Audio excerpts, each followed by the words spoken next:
Hello and welcome. My name is Allie Snellings. I am the program manager here at AAPL. Our webinar topic for today is retirement planning for physician couples. We are excited to have you here as part of our AAPL community, so thank you for joining us. We will have a Q&A session at the end of the formal program, so please feel free to post questions for your speaker in the Q&A chat. Enpo 2, I'm going to introduce our lovely speakers for today. Enpo 2 is the Chief Operating Officer and Financial Planner at My Financial Coach. He embodies the CFP ideals of comprehensive financial planning as a collaborative process with a background as a planner for LearnVest, a financial representative for Bank of America, and a financial consultant for AXA Advisors in Montana. Mr. 2 combines his passion for biology and the outdoors with his extensive experience in the financial industry. We also have Kaylin Dillon, a financial planner, specializes in helping couples manage their finance through various stages of their relationship. With careers starting at Morgan Stanley in 2012, she founded Kaylin Dillon Financial Planning in 2021 to modernize financial planning for couples with prenups, blended families, and engaged couples. Her work has also been recognized in publications like CNN, Think Advisor, Investment News, NerdWallet, and Financial Planning Magazine. Welcome, Enpo and Kaylin. Thank you very much. Yeah, thank you. Good to be here. All right. Well, Kaylin, I think we're all super excited to share a very near and dear topic to us for all the participants here. This topic really came about because we noticed that there is a special type of financial planning that we do for all of our clients, but there's a very specific type of planning when we're working with couples. A lot of it has to do with interpersonal relationships, but there's definitely a numbers component. So rather than address them separately, we think that it's very helpful for all of our participants to get a sense of, hey, what are your financial planners thinking as they work with you through some of these ideas as you continue to move throughout your career? So we're going to tell a story today about the types of couples that we see, but we're going to use one scenario as spouses move through various points in their careers. Generally, we see spouses start out as W-2, and then some of them might start to explore, well, we have children now, maybe one of us needs to be a little bit more flexible. Maybe one of them drops to more of a 1099 flexible role. Eventually, as you progress in your career even further, you may get more compensation if you were to string together a series of 1099 roles, or you go into a partnership of some sort and they pay you a very small W-2 and a K-1, and it essentially functions as if you were kind of in that 1099 role because you have a little bit more control over your income. And as you get to the point in your career where perhaps you have a lot more control by setting up a small business together, I would say there are other considerations, both interpersonal and numbers wise. Anything that you feel that I missed, Kaylin? No, I think that's a really good summary. Our goal is to help you understand how all those different employment or income types affect how we strategize differently and the types of things we're thinking about. Excellent. So we're going to give you a story, right, about maybe just an example of a couple. And here we have Dr. Alex and Cameron. They're both partners in life as well as in their finances. So we're going to address the life part first, and then we want to go into the finances. So this might seem like a very familiar type of situation where maybe one of the spouses has worked really hard to get the MD or the DO behind their name. Lots of student loans have piled up because of that.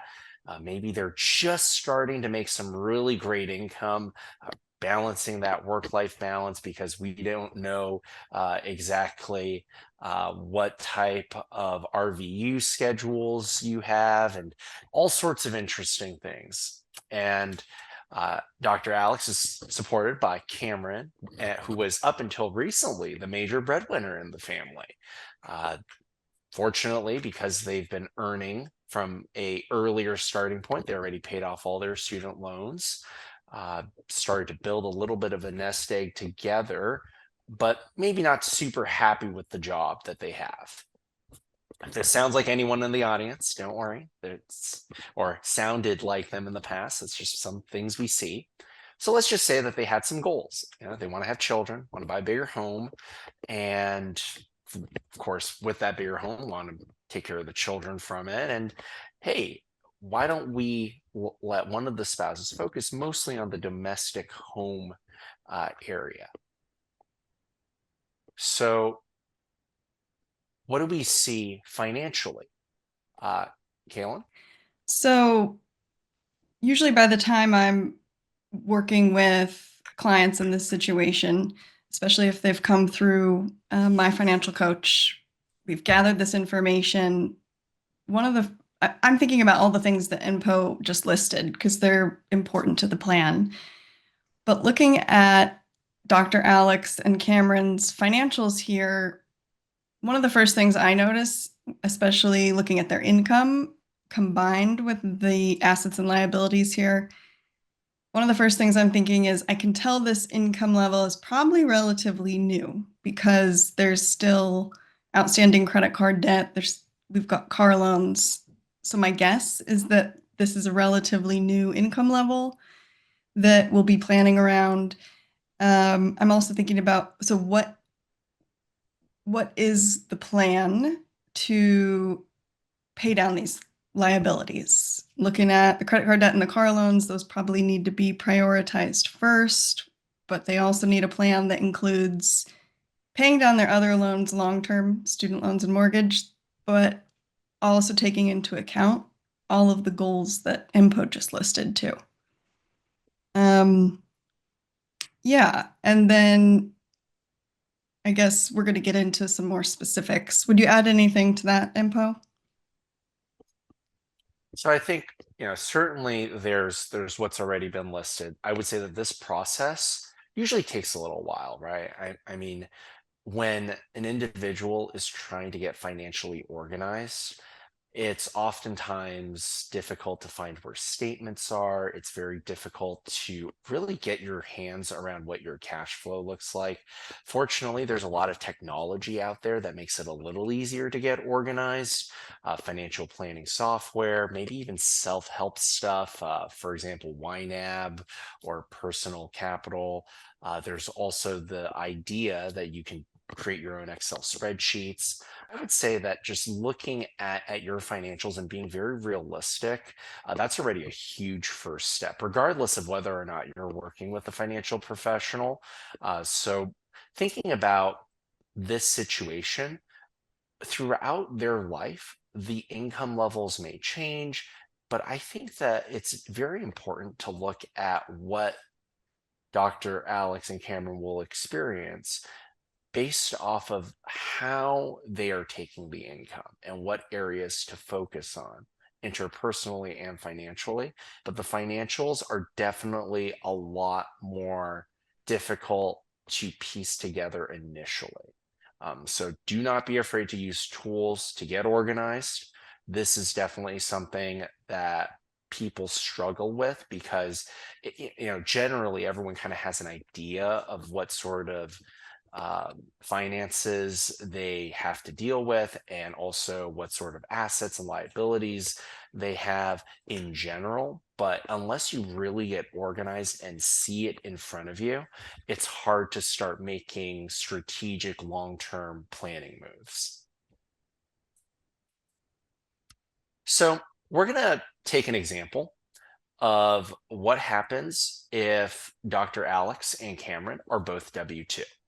So oftentimes when people come to work with us at My Financial Coach, we find that there's many of them start in W-2, and many of them actually end their careers as well in W-2 land. The reason why we specifically note the way they receive the income is because there's just things that you can and can't control when your income is being received as a W-2. Now, thinking about a W-2 only type of situation, a lot of the times, if you're both receiving a W-2, there's a lot of skills that you want to have both interpersonally and financially. So I'm going to take on a lot of the interpersonal things that we see when we're working with couples. And Kaylin's going to back it up with maybe some of the financial considerations that you really want to have. How we've broken this down are considerations, challenges, strategies, and outcomes.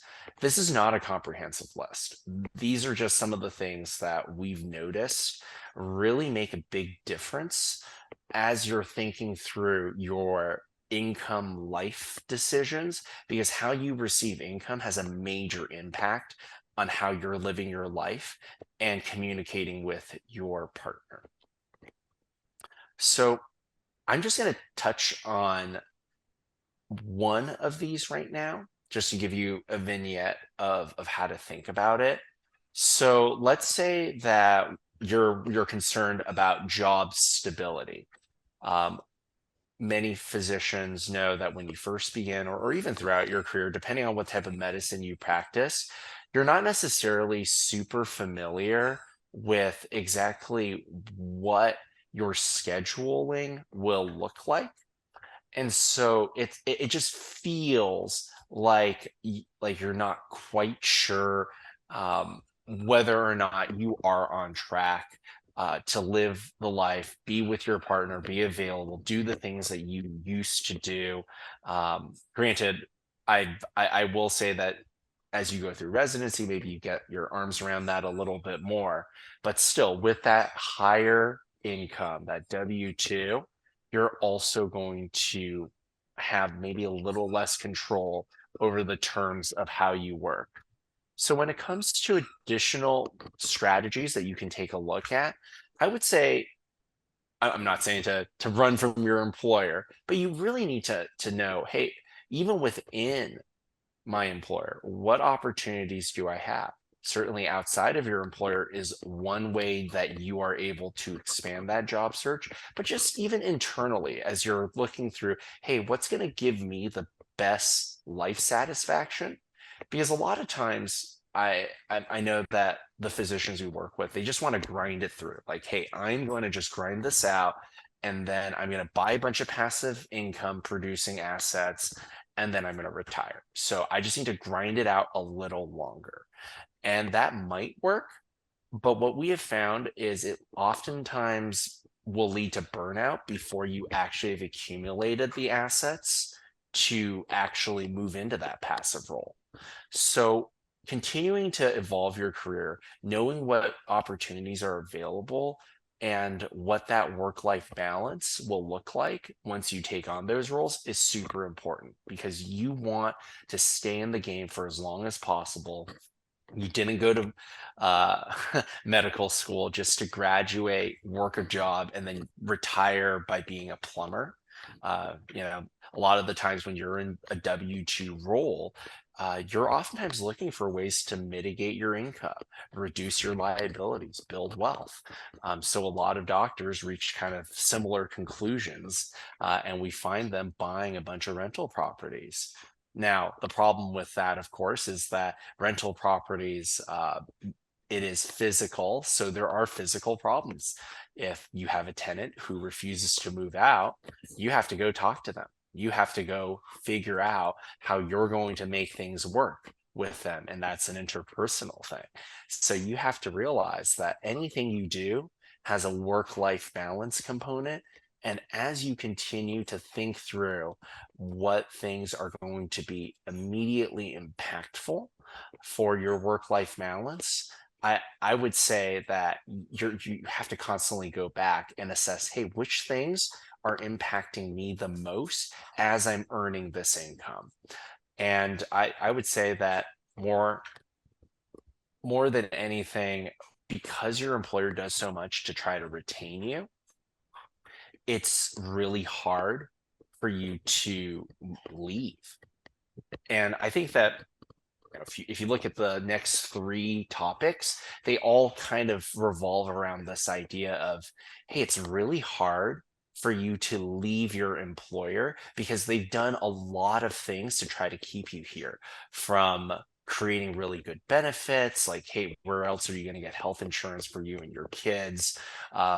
How are you going to make meaningful, consistent income to pay off your mortgage and any of your liabilities, such as your student loans?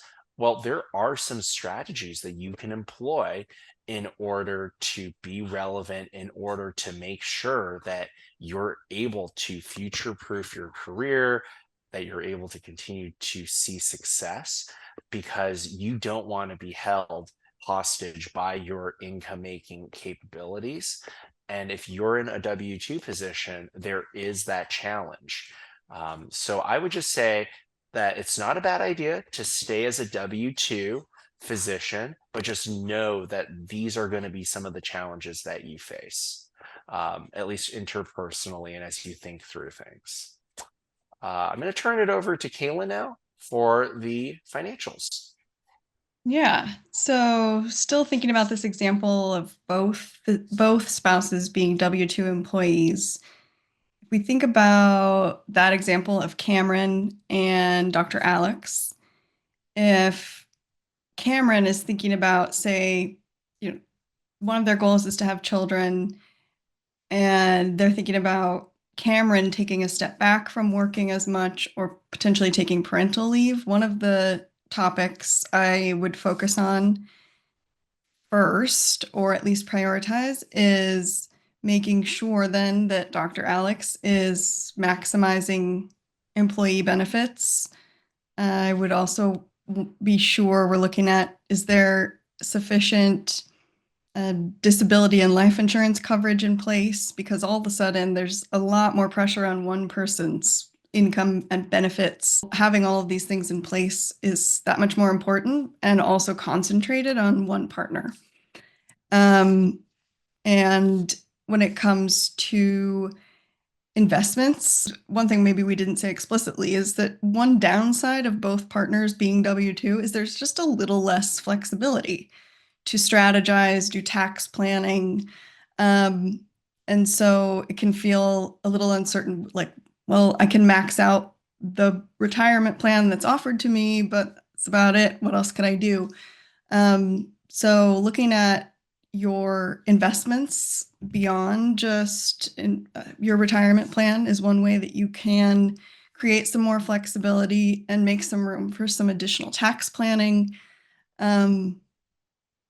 Yeah, and I think I probably don't want to focus on all of those, but we've got a lot of examples here of different areas we would focus on for both spouses being W-2 employees. Let's see, yeah, actually, I think that's a pretty good summary. And Enpo, I know you're kind of focusing on the interpersonal, but just to add there, like interpersonally, when couples come to us, one of the things we see frequently is kind of no matter what their pay structure is, if you're in some sort of transition, it's always an especially important time to be talking about not just what's the financial plan and how can we strategize in terms of finances, but also what are our roles and expectations of each other. And so working with a planner, that actually can help a couple get clearer on what those expectations are, what the plans are, and yeah, focus on having open communication on these subjects. Would you add anything there, Enpo? No, I think, when it comes to W-2 income and various different ways that you're able to build wealth, I kind of touched on it a little bit earlier. people oftentimes are looking for wealth building outside of what their employer does for them. And that seems to be like the biggest thing Yeah. that I see, at least. And it's like all doctors kind of zero in on similar strategies. And a lot of that is cooler talk of, hey, I Yeah. bought this rental property and this is what I did. And I was able to write all this stuff off. And I would just caution on the interpersonal things, but I don't know, just kind of as a bonus, Kaylin, what have you found? Do you find that when high income earners decide that they want to buy rental properties, has it been a good experience? Maybe mixed bag? Definitely a mixed bag. I would say, but more often than not, people end up pretty frustrated that they accidentally took on this whole other job that they really weren't anticipating taking on, managing properties. And even if you outsource to a management company, it doesn't mean you actually get to hand over the decision making. So there's still a lot of coordinating, decision making that needs to happen. Plus, that management company is eating into your profits. So just usually, once somebody has gotten far enough into that process, they're just surprised by the experience and how much work it ends up being, which is, I mean, the last thing that physicians have is extra time. So you definitely want to think in advance about all the implications there. Well, I just as a bonus to everyone, if you don't want to fix toilets, you don't want to hire someone to fix toilets, and you don't want to hire someone to hire someone to fix toilets. It's just it becomes hard to build wealth using real estate, and thinking through, hey, are you comfortable asking someone who's less financially well off than you for money? Because they're not living there for free. You're their landlord. So that's why a lot of physicians we see that aren't comfortable with all those things, they do Mm, tend to hire these management companies. I've never found two management companies to be the same. A lot of no. a lot of the clients we work with, once they find a really good one, they just want to work with them only as they accumulate properties, and that's because a lot of them are compensated differently. Some of them just churn your tenants because they make more money off of a placement fee, and so they'll artificially increase it to where the person wants to move out just to get that managed or that finder's fee again.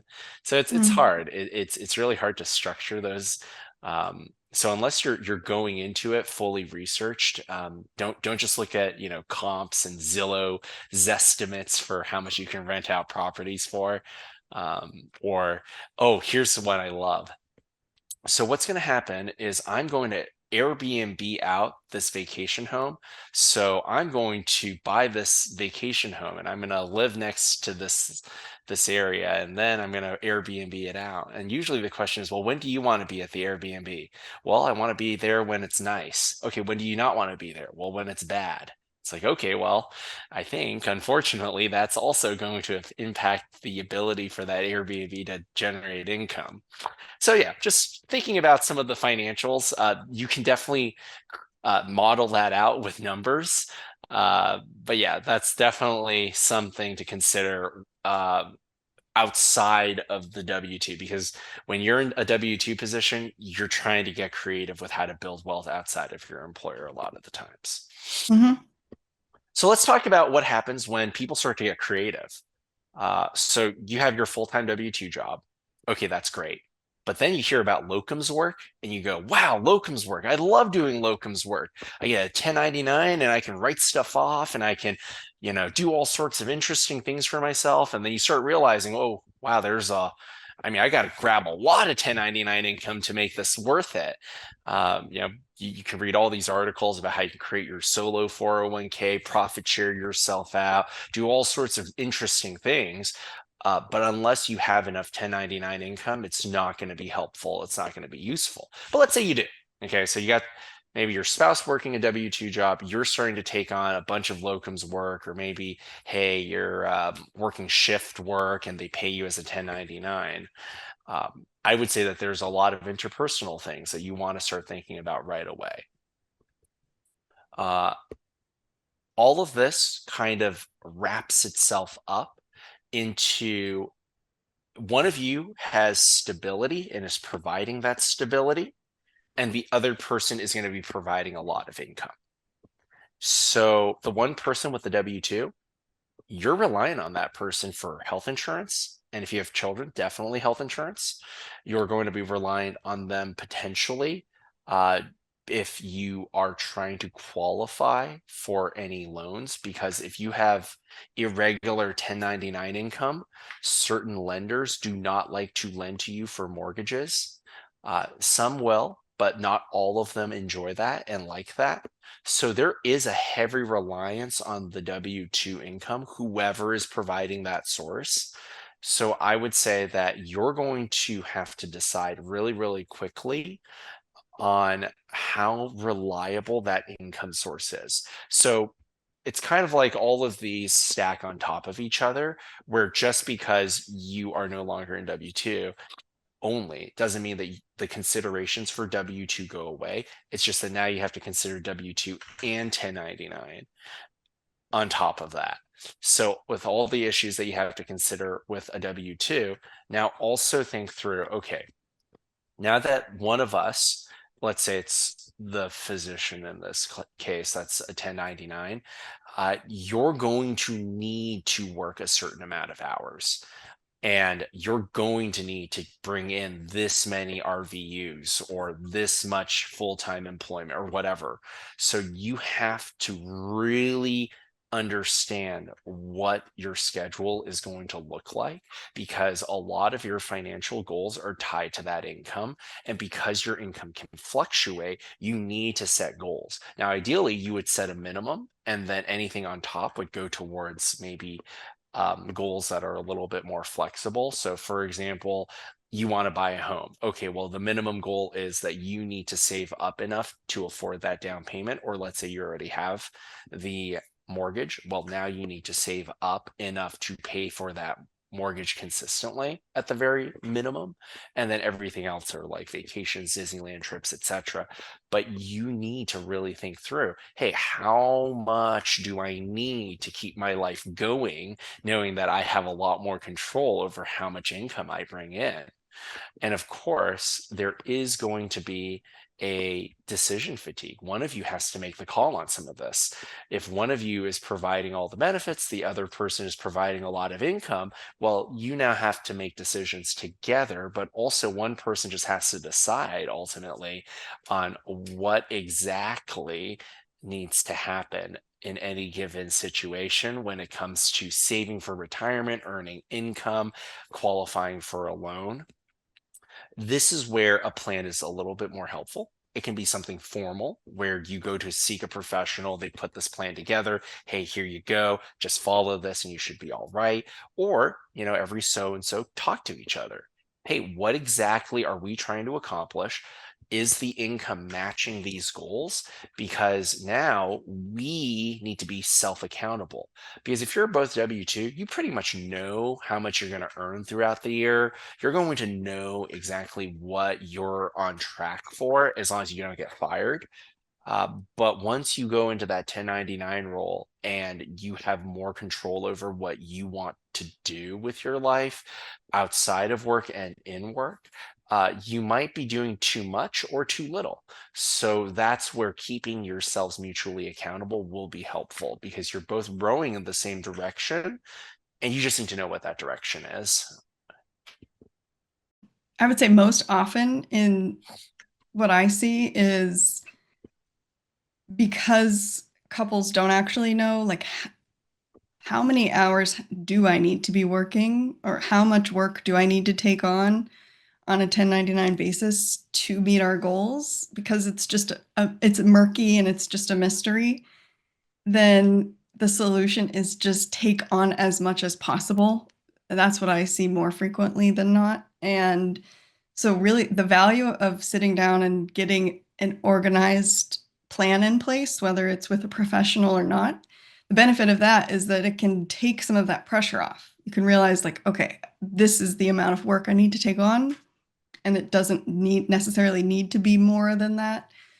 And especially for a couple that's trying to balance, like, who's got room to take on more responsibilities as your life gets more complicated, you need to be able to have that conversation and think about like what's the trade-off between somebody who can control their schedule, what's the trade-off between taking on more work versus not, and like how much does that impact our overall plan, not just how many dollars do you get for that job you're taking.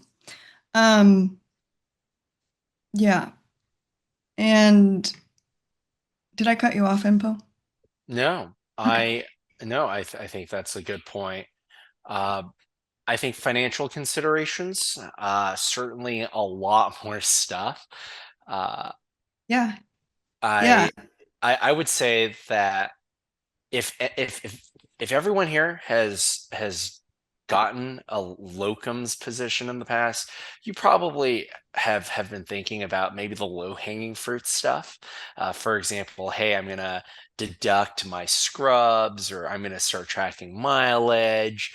There's a lot of stuff you can do. So maybe start getting a good bookkeeper or learn bookkeeping. Seriously, good skill to have. If you can take up bookkeeping, that's going to make your life super efficient and will set you up for a lot of future success. If you can learn how to do bookkeeping yourself, either spouse, really, seriously, learn bookkeeping if you can. But if you can't, well, start getting good at interviewing bookkeepers. Uh, Trust me, everyone who has 1099 income that I've worked with has lived and died by having a good bookkeeper. Um, and then when it comes time to file taxes, of course, get a good accountant, but it could be the same person.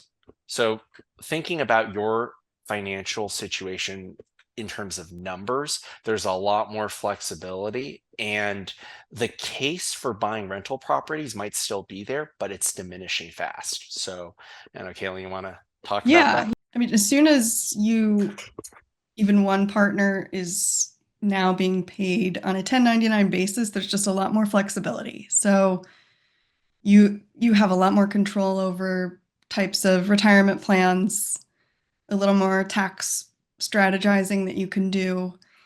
And really, as far as investments go, you've got unlimited options. You're not limited to just the employer's offered retirement plan, and you're not limited to their investment choices. And yeah, Empo mentioned the solo 401k can be a good option for a lot of people, and allow for more tax strategizing and minimizing the amount of taxes that you have to pay. And it just becomes that much more. You have that much more room to actually plan and get some more deductions when both spouses are W-2 income. There, you've you've got a few deductions, but they just are what they are. There's a lot less planning you can do, and you can also start thinking about, if the work you're doing, if it makes sense to set that up in by setting up a legal structure for the business that you're conducting. Then there's some strategizing that you can do there. And you might be able to learn bookkeeping, but don't don't go make these legal decisions on your own. You definitely want a professional to help you. Yeah. Would you add anything, Well, Info? Well, I think, to that point, right? A lot of the times we get the question. Well, actually, no, we don't even get the question. People will start setting up That's right. PLLCs right away. They'll start Yeah. setting up LLCs. They'll start setting up C corps, S corp, mostly S corps. But here's the thing, right? Why do that if you don't have that much income that you're going to funnel through? Because what Sure. happens when you receive 1099 income? It just drops down into your Schedule C for your taxes. Now, for those of you who don't know any of this foreign language, essentially it just means that when you receive income, if it's not W-2, good news, you don't have to pay self-employment tax and all that stuff off of it directly from the W-2. But later on, if it's received as 1099, you have a lot more stuff that you have to start withholding income for, because the IRS does demand that you at least pay taxes quarterly to them. if Mhm. you know how much you sort of owe them. Now, the good news about W-2 people is, hey, guess what? Your employer does that for you every paycheck. They take a little bit. When you fill out all that paperwork, when you're a W-2 person, guess what they're doing? They're taking care of all of that for you in the background. Actually, not even in the background. They make you fill out all that paperwork up front, and that's what you do. You withhold. You don't do any of that for the 1099. Now, why are you setting up all this infrastructure? You're setting up all of this infrastructure because you want to be a little bit more efficient. I mean, it's nice that someone told you to do all this, but unless you're actively using it to mitigate your taxes, unless you know, hey, me setting up this LLC will actually save me this much in taxes, all you are potentially doing is complicating your tax filing. It is also going to cost you money to maintain that LLC or maintain that S Corp. So what you really need to do is figure out, why am I setting up these entities? If it can give you more than a dollar for dollar tax benefit of setting it up and the time commitment it takes to set it up. Because just remember, the IRS is not going to let you play pretend. If you set up this 1099 or if you set up this entity for your 1099 income and you just treat it like a personal piggy bank, the IRS is going to come in and say, no, that's not allowed. This is just you playing pretend. So you need to treat it like a business. Now, there are a lot, I mentioned this earlier. Take notes. Do not if you find a good bookkeeper and an accountant, you're not going to want to upset them, because they're going to be very helpful for this process. Thinking about other financial things at this time, because certain strategies are not allowable for individuals, but are allowable for businesses, you may want to consider setting up that entity. But once more, unless you have a clear idea of how your entity is going to actually save you taxes, uh, other than, hey, I can deduct, that as a business expense, don't do it, because you're not getting a full dollar for dollar. Like, if you write off, let's say, $1 of expense, essentially you are getting a discount on that based on what taxes you would have had to pay. So let's say I deduct $1 and my top tax rate is 37%. I got a 37-cent discount on buying whatever I bought. It could be, hey, a very popular example. Hey, I'm going to lease my vehicle. Okay, so you got a 37% reduction in the cost of that lease, but you're still earning that income. This is not magic fairy money that you're spending. This is your money that you've spent. And if you're not spending it on these expenses, you could be saving it. Yeah, those are good points. And Enpo, we have 7 minutes before we turn to questions. So we might focus on, there's so much overlap between all the benefits that open up when one person goes to 1099. I bet we could go through, when both spouses are 1099, we could probably go through that one faster. I agree. So just thinking about 10, if you're both 1099, well, now you all have a lot more decisions to make, I would say. You both need to decide really, really quickly as you're going through your life's journey. Hey, when do we decide to throttle back on maybe some of the work that we have to do? You really want to make sure that you've learned all the lessons from the past decisions that you've had to make, and think through, okay, how am I going to emulate all of these benefits that in the past someone has set up for me?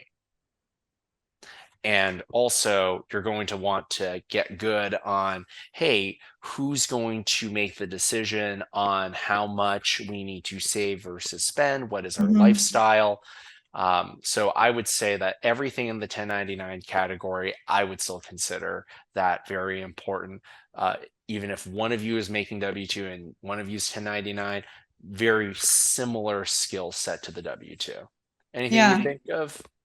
Yeah, I would just add a little, like, one more financial consideration that is different between those two situations, is that when one spouse is W-2 and the other is 1099, like Empo said, you probably need to be making estimated tax payments for the 1099 portion of income that's coming in, because there's no automatic withholding happening.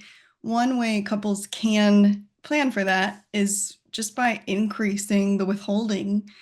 This works best if the W-2 income partner earns more, a higher income than the 1099 partner. But one of the ways you can plan for that is to increase the withholding on the W-2 side. So that can really shrink those paychecks coming from the W-2 employer. But if it's all going into one pot and you're sharing all of your income, then you're addressing that need to be paying. You don't have to pay those quarterly estimated tax payments. Once you're both 1099, you definitely have to make quarterly estimated tax payments. So that's just something you need to be planning for. Not only do you need to be setting aside enough money to make those payments quarterly, then the additional question is, what do you do with that money while it's sitting for 3 months? Because it's a pretty short amount of time, but there's just a little bit of efficiency you can gain by making sure you're doing at least something with that cash while it's sitting, but making sure it's also liquid and ready to make those payments. So that's what I would add, is it's like the biggest difference. One of the options that kind of goes away when you're both 1099. Sure. So I think that this actually leads very well into owning the business together. And it's actually interesting. If you both own a 1099 and then you both decide, hey, we're just going to pay into an LLC and then pay us, you're already like halfway there in owning your own business together. So if you're being a little bit more, I guess, specific about it, though, what we see a lot is a couple will start up a dental practice, or they'll start up concierge medicine practice, ER center, whatever it is together. And one of them will focus maybe on some of the clerical stuff. Maybe both of them are physicians, but one of them is definitely more focused on setting up the benefits, maintaining the overall cash flow by monitoring all of the bookkeeping, etc. I would say really define your roles very well, because you don't want two decision makers in the same office when you have to constantly make these decisions. And every year you should be revisiting what you have set up. Is it still good? A lot of people will set up a simple IRA when they open up their business because they have inconsistent cash flow. But then when they start getting consistent cash flow, they don't then move into a 401k structure. And that really mitigates their ability to save. So I don't know, Kaylin, did you want to add anything to this? No, that's a really good explanation of where my biggest concerns would be too, are just making sure, yes, you still need to strategize in all the areas that we've already talked about. And when you both own the business, there's a lot of flexibility to do that. But where I see people run into the most issues is when they don't have clarity about their roles, who's the decision maker, and then especially if they end up with more than one entity. Say there's a practice that they run together, but there's also a product or something like that. Where are the lines, and who's in charge of what? Those become very important. And working on an organized plan is a really good way to make sure you're on a regular basis checking in to see, was that simple IRA still the best plan, or does now that some other plan make more sense? So I would also say that when you are creating this business together, you really want to decide really quickly what your end game is for owning this business together. It doesn't mean that you need to stick with it. You can change it over time. But let's say you're building a business together and you just don't know what the end goal is, then you're going to build it super inefficiently. So some end goals are, hey, I want to sell to a roll up. Hey, I want to take this business and pass it on to my children. Yeah. Or I want to extract as much money as possible. And then I don't really care what happens at the end of it, which, by the way, is oftentimes the default. It's like, oh, yeah, I'm going to take all these distributions. I'm going to do all this stuff. But if you don't have a good set plan for what you want the end game of that business to be, it's just going to do all three of these things inefficiently, because you might just accidentally create something that a roll up wants to come by and buy out from you, or you might accidentally create something that you will leave to your children if, hey, they just so happen to want to go into your line of medicine. I would say look into the rules of your state. Some states do allow non-medical professionals to own the business and some do not. So make sure to understand these rules as you're going through and making these decisions for your legacy, because how you build the business is important, and you can build it efficiently to achieve any one of these three goals. You can't do all three at once efficiently. Great points. So, final thoughts?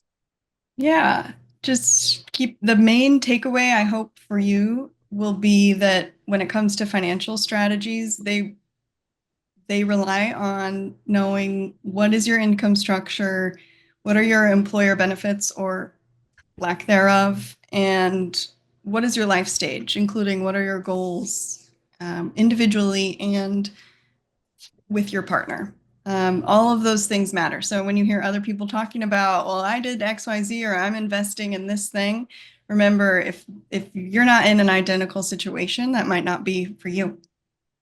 I would say that, and this is just something that would probably thread the line between interpersonal and financial. Uh, just know that anything that you set in place that is currently working, it's not a bad idea. It's not something that is not going to work in the future necessarily. But your situation evolves so rapidly as you go from one type of income source to another, that when that happens, that is definitely a time for you to revisit all the strategies that you have in place. Throughout your career, you will shift between potentially all four of these. You might start out as W-2, but you also might start out as 1099, and then you move to W-2, or you go from W-2 to owning a business. So all of these skill sets that you're developing along the way, you're going to see that they play off of each other. And depending on how you jump around throughout your career, you may want to either build a team of professionals around yourself or really research what you are doing before you do it. Because the top line number of, hey, this is how much you can earn, when you get down to the bottom line of, hey, this is how much debt I have to take on, this is how much additional overhead, this is how much mental overhead time I have to spend, it may not be worth it. A lot of the times there might be an older physician that's maybe retiring, you buy them out of their practice. Wow, that is a lot of commitment, time, financial. So just make sure that you are good with that. It's not the top line number, remember, it's the bottom line that you get to keep and use to build your wealth. I think we'll open it up for questions now. And we're supposed to remind you there will be a survey at the close of the program. And Enpo, I think you wanted to remind everyone you'll be at the AAPL conference You in got Boston it. next week. You got it. So if anything that we've shared today is of interest, or people have questions about anything, I will be in Boston next week. Looking forward to seeing everyone. Come by, say hi. We have really cool swag to give away. Lots of these like money squishies and gold bars, teddy bears that up for adoption. So come by, say hi to us. Awesome. Well, thank you guys. We'll now move into the Q&A portion, and feel free to submit questions throughout, the next 10 minutes while we're doing this. Okay, first question. Can you give a little bit more detail on the unlimited options on investment from a 1099 income? The reason that the options are unlimited if you have 1099 income versus all W-2 income is really just because in a retirement plan that's offered by an employer, they limit your investment options. Sometimes it's still a large menu of options, but it's definitely not unlimited. And once you're 1099, you can choose how you are saving for retirement. So there are different types of retirement account types that you can use. And then you also really have unlimited options for the types of investments that you want to put in there. That can really range from your typical investment portfolio to really unique investments, like real estate, for example, could be one. This is not a recommendation, especially not a recommendation to put real estate in a retirement plan, but in theory, it's an option. So really, your options just truly become unlimited once you have 1099 income. I would also build on that when it's unlimited investment options. I think that a lot of people invest in a work vehicle. The rate of return on it is negative 10% per year, I think, or something like that. But I would say really define what you mean by investment. A lot of people say they want to invest. Here's a great investment that a lot of our 1099 and business owner clients invest in, uh, a medical building. All right, very interesting asset, right? So on the surface, makes sense. Hey, I'm lowering my expenses by buying the building. It's like I'm moving money from my left pocket to my right pocket. On paper, it makes a lot of sense. Dig a little deeper, and you realize a lot of other people have their hands in that pocket as well. What do I mean by that? So you buy commercial real estate. An agent is always getting paid 6%. Remember that. Potentially, people are willing to negotiate that down, but let's just presume 6%. And I know that there's the old argument of, well, it's really the sellers that pay, not the buyers. But what are the sellers paying the agent from? Probably whatever the sale of that building is. So what's going to end up happening is there's always going to be a cost to acquiring and disposing of this asset. Okay, so that's number one. Number two, when it comes to this medical building that you're investing in, you have to remember that you are the tenant. You're going to have to charge yourself a fair rent. Because if you don't charge yourself a fair rent, then that's public knowledge. And the value of that property actually diminishes because of the rental capability, the rental income. It is below market value. So people go, well, what's wrong with this building? And so there are going to be considerations there where you're going to need to still charge yourself. So you're not really removing that expense. You're just shifting it into an asset that hopefully you're building up correctly. All of the maintenance goes without saying. That's your responsibility now. Interest, that goes to the bank.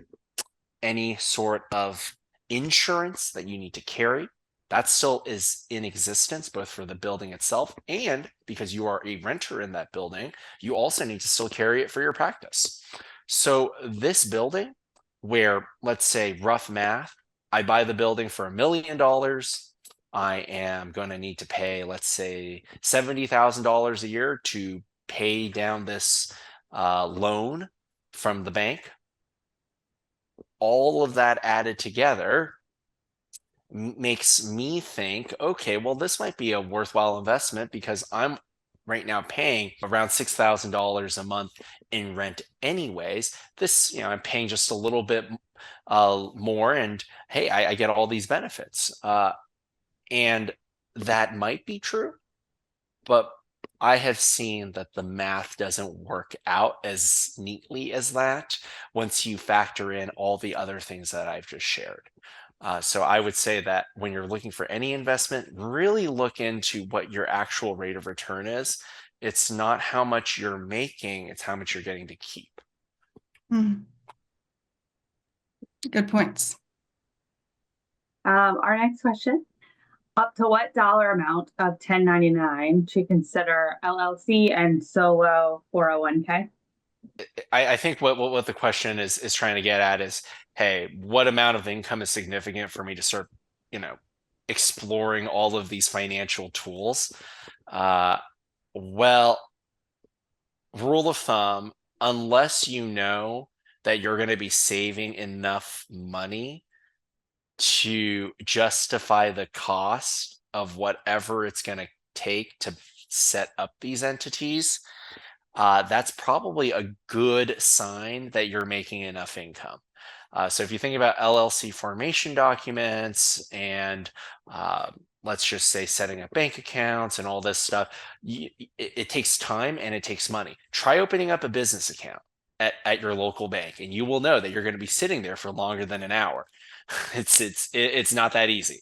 So you are going to need to understand that there's a time component, there's a financial component to whatever it is that you are going to do. So once you are making enough money to justify the expenses, that's probably a good idea. But let's just move beyond that. So every year, you yourself, starting in 2025, a defined contribution plan. That's your 401ks, your 401as, your 403bs. Those are going to be limited to a $70,000 contribution if you're under 59 and a half, or sorry, 51. So if you think about it, that's how much you can potentially sock away into a solo 401k. Now, there are limitations to how much you can profit share. You can't just take, let's say I make 100,000, I drop 100, I drop 70,000. Okay, I profit shared into my solo 401k. I'm good, right? No, you can't do that. There are certain profit sharing rules that are in place. You want to speak on that, Kaylin? To the rules specifically, I mean, Just as just to think through it, right? Like, hey, you can put this much in, and then this is yeah, how much you can profit share. So really, I mean, you'd have to pay yourself this much to even consider it. So, hey, this is a good rule of thumb for when you should start the solo K, yeah. right? Okay. Yeah, no, that's a good point. Really, yeah. If you're doing something else besides the solo 401k, you're limited to a smaller percentage of your income that you can contribute. So there's that 70,000 limit, but also if you didn't make a certain amount, you still can't contribute. You can't just, like Enpo said, you can't just because you made 100,000 contribute 70,000. You'd have to make quite a bit more than that. So one of the reasons people really like solo 401ks is because you can contribute at a higher rate. So depending on your income, but none of the decision between those two different choices really doesn't matter unless you are able to save a significant amount on an annual basis. So really, most people aren't looking to, I don't know, try to get to that 70,000 at a significantly lower income, unless you're in a life situation that allows you to do that. So, but to consider it and actually look at the numbers and see, is this a good option for me? At what dollar amount of 1099 income would you consider it? I mean, you can start pretty low. If you're making 100,000, it's probably worth at least looking at, but you would only want to do that if you know you're able to save a significant amount of that 100,000 that you're able to bring in. Hopefully that answers the question. Well, regardless, I think we're heading up to the top of the hour. Yeah. Thank you guys. Yeah. This was great. And thank you everybody here for joining us. The recording of this webinar will be posted on our website this afternoon. And I did share the link to that in the chat. Please watch out for promotions. We do have a regularly scheduled webinar each month. And as Kaylin said earlier, there will be a short survey after this. We do ask that you complete the survey. Let us know how we're doing, or even to suggest other topics of interest. And if you guys have any other questions, please address them to customerservice@physicianleaders.org. And with that, we thank you.